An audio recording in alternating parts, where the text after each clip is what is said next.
सभी विद्यार्थियों को नमस्ते। मैं डॉक्टर पवन कुमार जांगीड़, सहायक आचार्य चित्रकला, राजकीय पीजी महाविद्यालय किशनगढ़ से। प्रिय विद्यार्थियों, हम लोग बीए पार्ट प्रथम के जो टॉपिक हैं कला का अर्थ, परिभाषाएं, उनके बारे में चर्चा कर रहे हैं।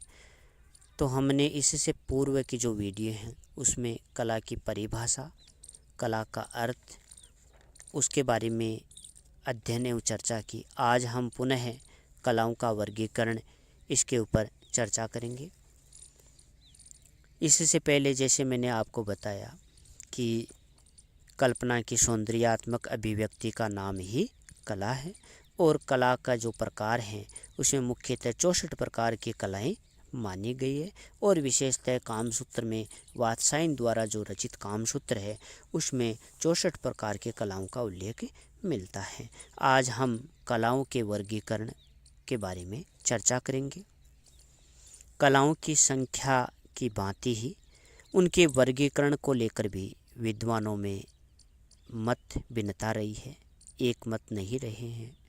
कुछ विद्वानों का मानना है कि कलाओं का वर्गीकरण नहीं किया जा सकता। जैसे क्रोचे जो सौंदर्य शास्त्री है, उनका ये मानना है कि कलाओं में श्रेणी विभाजन तो किया जा सकता है परंतु वर्गीकरण नहीं किया जा सकता। कौन कहता है? क्रोचे। क्योंकि एक कला को दूसरी कला से पृथक नहीं किया जा सकता, यह बात क्रोचे ने कही है, जो एक सौंदर्य शास्त्री रहा। उपयोगिता और सौंदर्य के आधार पर कुछ विद्वानों ने इसके दो विभाजन किए, उपयोगी कला और ललित कला। किसके आधार पर? उपयोगिता और सौंदर्य के आधार पर कुछ विद्वानों ने इसके दो विभाजन किए हैं। एक कहा उपयोगी कला और दूसरे को कहा ललित कला। महर्षि पाणिनि ने इन्हें चारुकला व कारुकला के नाम से संबोधित किया। अपने जो महर्षि पाणिनि है उन्होंने ललित कला और उपयोगी कला को अलग अलग नाम से पुकारा। उन्होंने उपयोगी कला के लिए चारुकला और ललित कला के लिए कारुकला के नाम से संबोधित किया है। उपयोगी कलाओं का संबंध हमारी भौतिक आवश्यकताओं की पूर्ति से है। आप ध्यान देना कि जो उपयोगी है, इसी के शब्द में निहित इसका भाव है कि जो उपयोगी है, जो हमारे लिए उपयोग में आए, जो हमारी भौतिक आवश्यकताओं की पूर्ति कर सके, उनको उपयोगी कलाओं के अंतर्गत रखा है। उपयोगी कलाओं का संबंध इसीलिए हमारी भौतिक आवश्यकताओं की पूर्ति से माना गया। जबकि जो ललित कलाएं हैं उनका संबंध हमारी मानसिक आवश्यकताओं की पूर्ति, सौंदर्य बोध और आध्यात्मिक चेतना से है। ध्यान देना, बहुत ही महत्वपूर्ण बात है कि उपयोगी कलाएं तो वो कलाएं हैं जो भौतिक आवश्यकताओं की पूर्ति करती है। जैसे एक टेबल है, एक कुर्सी है, जो हमारी भौतिक आवश्यकताओं की पूर्ति करती है, हमारे काम आती है। जबकि जो ललित कलाएं हैं वे कलाएं हमारी मानसिक आवश्यकताओं की पूर्ति करती है। जैसे किसी वस्तु के सौंदर्य को देखकर हम आत्मविभोर हो जाते हैं, तो हमारी मानसिक जो आवश्यकताएं हैं उसकी पूर्ति करती है। हमारे सौंदर्य बोध और जो हमारी आध्यात्मिक चेतनाएं हैं उनसे जुड़ी हुई होती हैं। कौन सी कला? ललित कला। अतः आनंद और सौंदर्य ग्राह्य होने के कारण ललित कलाएं उपयोगी कलाओं की अपेक्षा अधिक महत्वमय मानी जाती है। यह जो ललित कलाएं होती है ये आनंद और सौंदर्य को प्रदान करने वाली होने के कारण उपयोगी कलाओं से अधिक महत्वपूर्ण मानी गई है, महत्वमय मानी गई है। उपयोगी कलाओं के अंतर्गत उपयोग आता है। जैसे मैंने आपको बताया, जैसे कुर्सी है, टेबल है, जो हमारे उपयोग में आती है, वह उपयोगी कलाओं के अंतर्गत आता है। ये कलाएं, उपयोगी कलाएं पूर्णतः व्यावसायिक होती है।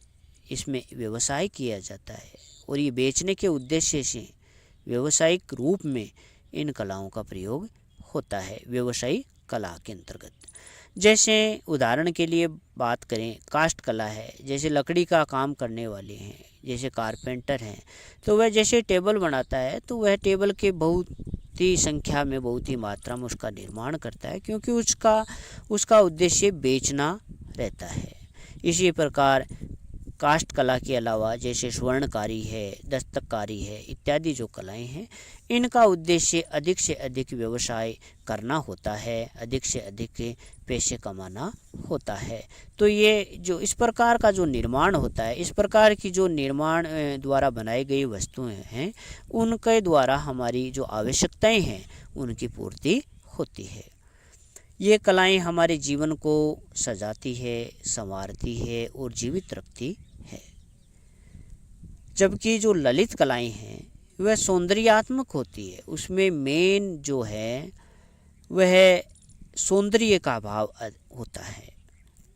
पाश्चात्य विद्वानों ने ललित कलाओं के अंतर्गत 5 प्रकार की कलाएं मानी है। बहुत ही महत्वपूर्ण प्रश्न है, ध्यान देना। छोटा प्रश्न आता है कि ललित कलाएं कितने प्रकार की होती है, तो यहाँ आपको ललित कलाएं 5 प्रकार की होती है। कौन कौन सी होती है, बहुत ही महत्वपूर्ण प्रश्न है, ध्यान रखना। पांचों के नाम आपको याद रखना है कि ललित कलाएं 5 प्रकार की होती है। कौन कौन सी? काव्य कला सबसे पहले है, काव्य कला जो बहुत ही सूक्ष्म कला होती है, काव्य कला। दूसरी होती है संगीत कला। यहाँ पे आप ध्यान देना कि कई बार कई विद्यार्थी संगीत की जगह नाटक लिख देते हैं, जबकि नाटक इसी में समाहित रहता है। तो पहले काव्य कला, दूसरी संगीत कला, तीसरी चित्रकला, तीसरे नंबर पर चित्रकला, और चौथे नंबर पर मूर्ति कला, और 5वें नंबर पर स्थापत्य कला। इस प्रकार ये 5 प्रकार की ललित कलाएं होती है, जो आप ध्यान देना। काव्य कला और संगीत कला बहुत ही सूक्ष्म कलाएं हैं। चित्रकला, मूर्ति कला और स्थापत्य कला यह कुछ वृहद वाली कलाएं हैं, मोटे रूप में दिखाई देने वाली कलाएं हैं। इस प्रकार ये 5 प्रकार की कलाएं होती हैं। इस तथ्य से प्राय सभी विद्वान सहमत हैं कि कलाओं का श्रेणी विभाजन किया जा सकता है, और जिस कला में जितने कम मूर्त और स्थूल पदार्थ प्रयोग में आते हैं वही सर्वोत्कृष्ट कला है। जैसे मैंने आपको बताया कि सबसे जो स्थूल पदार्थ हैं वह चित्रकला, मूर्तिकला और स्थापत्य में आता है, जबकि मूर्त जो ज़्यादा से ज़्यादा है, सूक्ष्म रूप है, वह काव्य कला और संगीत कला में दिखाई देते हैं। अतः इस दृष्टिकोण से काव्य कला को सर्वोत्कृष्ट माना जाता है और स्थापत्य कला को निम्न श्रेणी में रखा जाता है।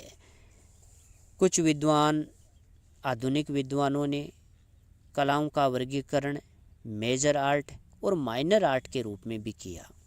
यहाँ ध्यान देना, जो आधुनिक कलाकार हैं उन्होंने कलाओं को मेजर आर्ट और माइनर आर्ट भी कहा है।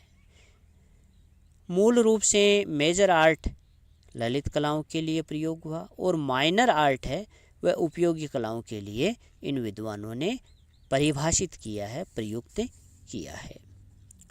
मेजर आर्ट अर्थात ललित कलाएं सौंदर्य की अभिव्यक्ति से संबंधित हैं, जिसमें सत्यम, शिवम, सुंदरम की अभिव्यक्ति होती है। किसमें? मेजर आर्ट में, जिसको हम ललित कलाएं कहते हैं। और माइनर आर्ट जिसको हम उपयोगी कलाएं कहते हैं, उसमें उपयोगिता सर्वोपरि रहती है। यहाँ ध्यान देना आप, माइनर आर्ट और मेजर आर्ट। तो मेजर आर्ट को ललित कला कहा जाता है और माइनर आर्ट को उपयोगी कला माना है। हेगल ने कलाओं का वर्गीकरण इंद्रियों के आधार पर किया। किसने? हेगल ने, इंद्रियों के आधार पर। उन्होंने ये विभाजन दृश्य और श्रव्य 2 प्रकार से किया है। उन्होंने दृश्य और श्रव्य 2 प्रकार से किया है, जिसमें नृत्य, चित्र, मूर्ति व वास्तुकला को दृश्य कलाओं और संगीत व काव्य कलाओं को श्रव्य कलाओं के अंतर्गत रखा है। किसने? हेगल ने। इसने नृत्य को, चित्र को, मूर्ति को और वास्तुकलाओं को दृश्य के अंतर्गत, दृश्य कलाओं के अंतर्गत रखा है, जबकि संगीत और काव्य को श्रव्य कलाओं के अंतर्गत रखा। किसने? हिगल ने। दृश्य कलाएं दिखाई देने के कारण मूर्त कहलाती है, जो दिखाई देती है उनको मूर्त कहा गया है। संगीत व काव्य कलाएं नेत्रों का विषय नहीं है, नेत्रों का विषय नहीं होने के कारण इनको अमूर्त कहा है, अमूर्त कहलाती है। इसीलिए ये उच्च कलाएं हाई आर्ट की श्रेणी में आती हैं। कौन सी? ये जो है मूर्त कलाएं, अमूर्त कलाएं हैं, अमूर्त कलाएं हैं, ये उच्च कलाओं के अंतर्गत आती है क्योंकि ये दिखाई नहीं देती, और शेष निम्न कलाएं की श्रेणी में आती हैं। इसी प्रकार अन्य विद्वानों ने भी इसका विभाजन किया है, जैसे अभिव्यक्ति के आधार पर भी इसका विभाजन मिलता है हमें देखने को। अभिव्यक्ति के आधार पर इनको जैसे रूप की कला, वाणी की कला, स्वरों की कला, गति की कला, इस प्रकार का विभाजन देखने को मिलता है। इसी प्रकार जो जॉर्ज सांतायन है उसका भी वर्गीकरण हमें देखने को मिलता है, जैसे ऑर्गेनिक और ऑटोमेटिक कलाएं हैं। ऑर्गेनिक में जिनकी अभिव्यक्ति बाह्य साधनों पर आधारित होती है, और ऑटोमेटिक जिनकी अभिव्यक्ति सहज रूप से होती है। इस प्रकार का जॉर्ज सांतायन का भी कलाओं का वर्गीकरण हमें देखने को मिलता है। इसी प्रकार अरस्तु का भी देखने को मिलता है। अरस्तु ने 3 भेद किए: आचरण विषय कला, ललित कला, उदार कला। इसी प्रकार मनोवैज्ञानिक आधार पर भी कुछ भेद स्वीकार किए जा सकते हैं, जैसे अलंकरणात्मक कला, अनुकरणात्मक कला, आत्मा अभिव्यंजक कला। इस प्रकार ये कुछ विभाजन और देखने को हमें मिलते हैं। भरत मुनि ने नाट्यशास्त्र में कलाओं का वर्गीकरण मुख्य और गौण रूप में किया है। किसने? भरत मुनि ने। किसमें? नाट्यशास्त्र में। ध्यान देना, कई बार ये प्रश्न आता है कि नाट्यशास्त्र किसने लिखा, तो आपको बताना भरत मुनि ने। उसने कलाओं का वर्गीकरण मुख्य रूप से, मुख्य और गौण रूप से किया है। उनकी मान्यता है कि नाट्य कला से संबंध में अन्य कलाएं गौण हैं, क्योंकि नाट्य कला में अन्य कलाओं का उचित समावेश हो जाता है। उपरोक्त अनेक कलाओं के पश्चात भी कलाएं मोटे रूप में 2 भागों में ही विभाजित है: ललित कला व उपयोगी कला। तो आज हमने जो कलाओं का वर्गीकरण किया है उसमें अलग अलग विद्वानों का वर्गीकरण जाना, लेकिन आपको विशेष रूप से सबसे पहले तो ये ध्यान रखना है कि ललित कलाएं कितने प्रकार की होती है? 5 प्रकार की होती हैं। कौन कौन सी? काव्य कला, संगीत कला, चित्रकला, मूर्ति कला और स्थापत्य कला। तो इस बात का विशेष ध्यान रखना है। और कलाओं का जब वर्गीकरण है, जैसे उपयोगिता और सौंदर्य के आधार पर उपयोगी कला और ललित कला है ना, तो ये विशेष ध्यान रखना। आपको मोटे रूप में जो विभाजन है वह उपयोगी कला और ललित कलाएं मानी गई है। अब हम अगले वीडियो में इनके अंतर के बारे में जान पाएंगे कि ललित कलाओं में और उपयोगी कलाओं में क्या अंतर है, क्या समानताएं हैं, उसके बारे में चर्चा करेंगे।